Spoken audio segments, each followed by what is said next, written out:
नमस्कार, मैं दानिश अंसार और आप देख रहे हैं पीआरबी। हरियाणा में बीजेपी बहुमत में आ गई और बीजेपी सरकार बनाने वाली है। लेकिन कल जो कुछ हुआ उस वक्त जब काउंटिंग हो रहा था, वो इस लोकतांत्रिक देश के को शर्मसार करने वाली चीजें निकल के आ रही थी। कांग्रेस अपनी हार को स्वीकार नहीं की। कांग्रेस ने कहा ये जो है तंत्र की जीत है, तंत्र जीत गया और लोकतंत्र हार गया। हरियाणा में जिस तरीके से खबरें आ रही थी, चाहे वो ईवीएम की 99% की बैटरी, कहीं कहा जा रहा 60 से 70% की बैटरी, जहां 60-70% बैटरी थी वहां कांग्रेस का ठीक मामला था, जहां 99% की बैटरी थी वहां कांग्रेस पिछड़ते दिख रही थी। सवाल ये उठ रहे थे कि जब ईवीएम का इस्तेमाल हुआ तो सिर्फ 1% ही उस इस्तेमाल में बैटरी खर्च कम क्यों हुआ? ज्यादा बैटरी खर्च होना चाहिए, 20-25% खर्च होना चाहिए। मतलब मोबाइल हम इस्तेमाल करेंगे 100% चार्ज करने के बाद तो मोबाइल की बैटरी 60-70-75% होगा, 1% तो कम नहीं होगा अगर वो ईवीएम जो है, मशीन जो है इस्तेमाल हुआ होगा। तो इस तरह के सवाल सोशल मीडिया पे, इस तरह के सवाल कांग्रेस के प्रवक्ता उठा रहे हैं।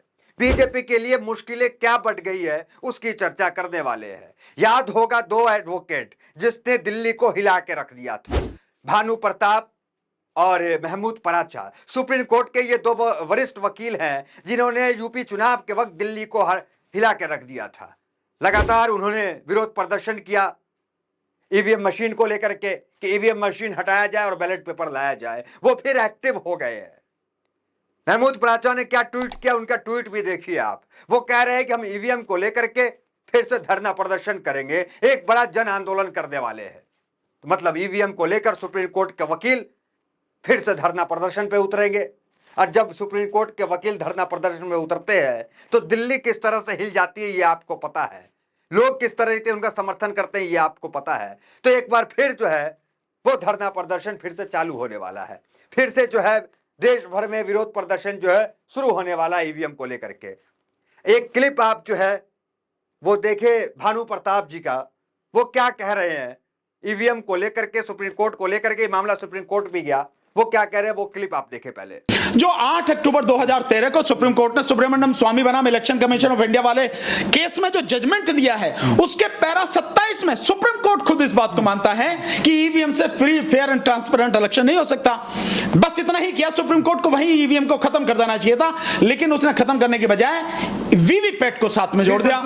तो इसलिए जो है मेरा कहना है इन मशीनों को हटा के केवल बैलेट पेपर इस्तेमाल किया जाए, ताकि आम जनता जो अनपढ़ से अनपढ़ व्यक्ति है वो व्यक्ति भी उसको ये पता हो और उसके लिए निश्चित हो कि उसकी वोट गलत जगह नहीं जाएगी, जिसको वो दे रहा है, जिस व्यक्ति और पार्टी को, उसकी वोट वही। सिर्फ एडवोकेट भानु प्रताप या महमूद पराचा ही आरोप नहीं लगा रहे, कांग्रेस के सांसद भी मैदान में उतर रहे हैं और वो कह रहे हैं कि बैलेट पेपर से चुनाव होना चाहिए। वो क्या कह रहे हैं, क्या बयान दे रहे हैं ट्विटर एक्स पे, वो आपको बताएंगे। उससे पहले जो पवन खेरा है उन्होंने क्या बयान दिया था, क्या पीसी में कहा था प्रेस कॉन्फ्रेंस में, वो पहले आप सुने।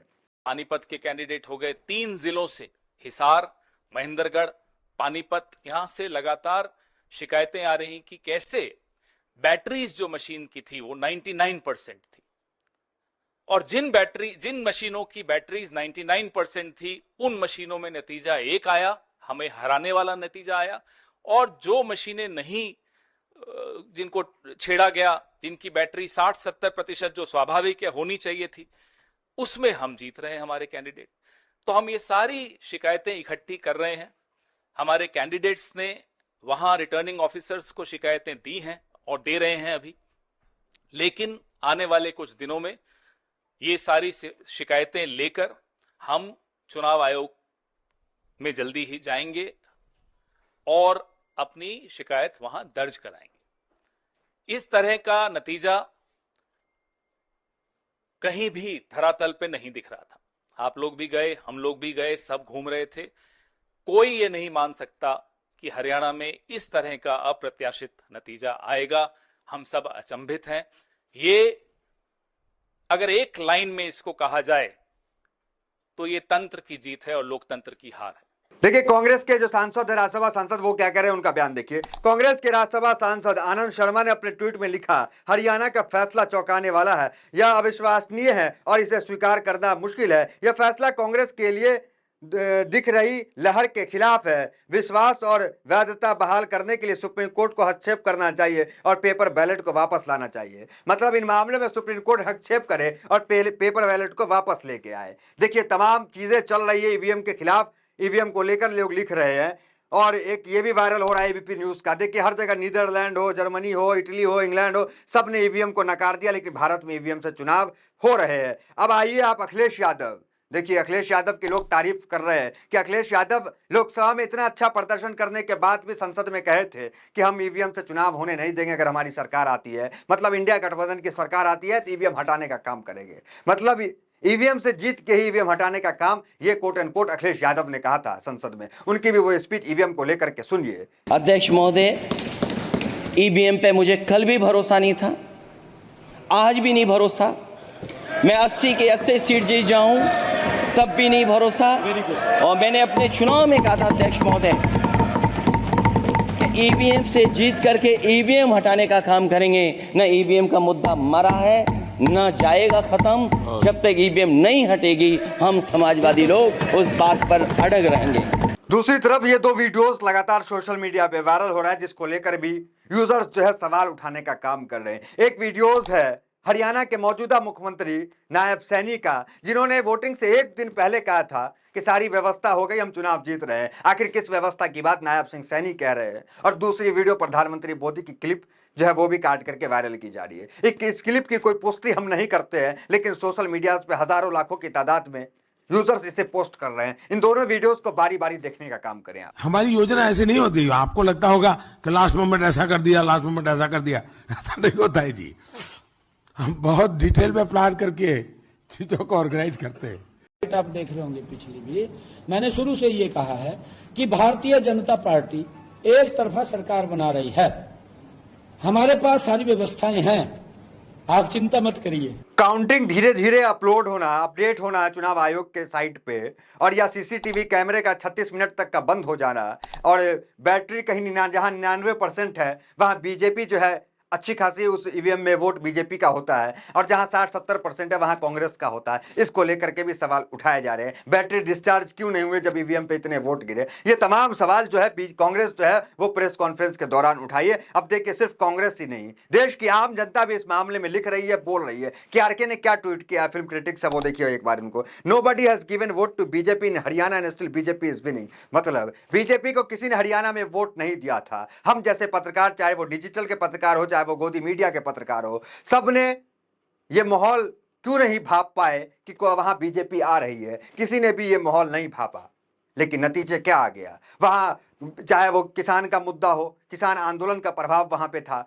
वहां पे जो महिला है उनको लेकर के वहां पे मुद्दा था। जो महिला पहलवान धरने पे बैठी थी उनका एक आक्रोश था।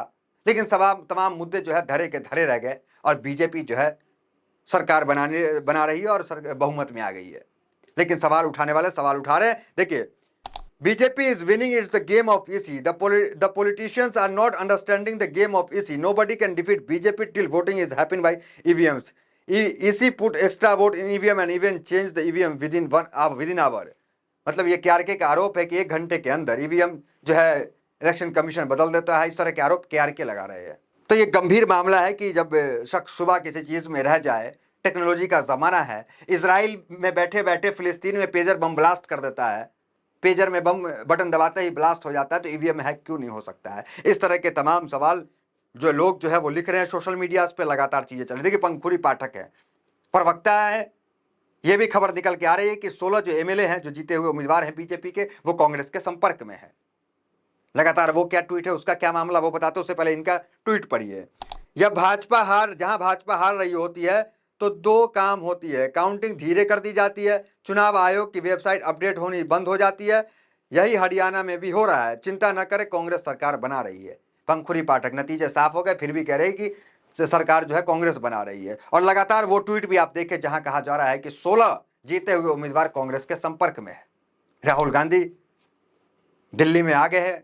राहुल गांधी की प्रतिक्रिया आ गई है, वो प्रतिक्रिया भी आप देख लें। राहुल गांधी ने पहली क्या प्रतिक्रिया दी है। जम्मू कश्मीर के लोगों का तहे दिल से शुक्रिया। प्रदेश में इंडिया की जीत संविधान की जीत है, लोकतंत्र स्वाभिमान की जीत है। हम हरियाणा के अप्रत्याशित नतीजों का विश्लेषण कर रहे हैं। अनेक विधानसभा क्षेत्रों से आ रही शिकायतों से चुनाव आयोग को अवगत कराएंगे। सभी हरियाणा वासियों को उनके समर्थन और हमारे बब्बर शेर कार्यकर्ताओं को उनके अथक परिश्रम के लिए दिल से धन्यवाद। हक का, सामाजिक और आर्थिक न्याय का, सच्चाई या संघर्ष जारी रहेगा। आपकी आवाज बुलंद करते रहेंगे। ये राहुल गांधी ट्वीट कर रहे हैं हरियाणा में अपनी हार के बाद। फिर से बता दें, कांग्रेस अपनी हार स्वीकार नहीं कर रही। कांग्रेस कह रही है तंत्र की बीजेपी के तंत्र की जीत है और तंत्र के द्वारा हमें हरा दिया गया। ये कांग्रेस का कहना है। कांग्रेस जो है इलेक्शन कमीशन जाने की बात तक कर रही है। अब देखिए, लगातार ईवीएम को लेकर सुबह से ट्रेंड चल रहा है। कल से जैसे नतीजे अचानक पलटे हैं, ट्रेंड जारी है। देखिए हंसराज मीना जर्नलिस्ट क्या लिख रहे हैं। जापान ईवीएम का सबसे बड़ा निर्यातक देश है, लेकिन जापान में चुनाव ईवीएम से नहीं बैलेट पेपर से होता है। क्यों? क्योंकि ईवीएम में धोखाधड़ी संभव है। यह मशीन पूरे लोकतंत्र के लिए खतरा है। फिर हमारा चुनाव आयोग और सत्ताधारी दल क्यों ईवीएम से ही चुनाव कराने पर अड़ा हुआ है? ये सवाल उठा रहे हैं, तमाम लोग सवाल उठा रहे हैं। अब देखना दिलचस्प हो कि सुप्रीम कोर्ट के वकील मैदान में कब उतरेंगे। क्या इससे बीजेपी के शपथ ग्रहण पर कोई प्रभाव पड़ेगा?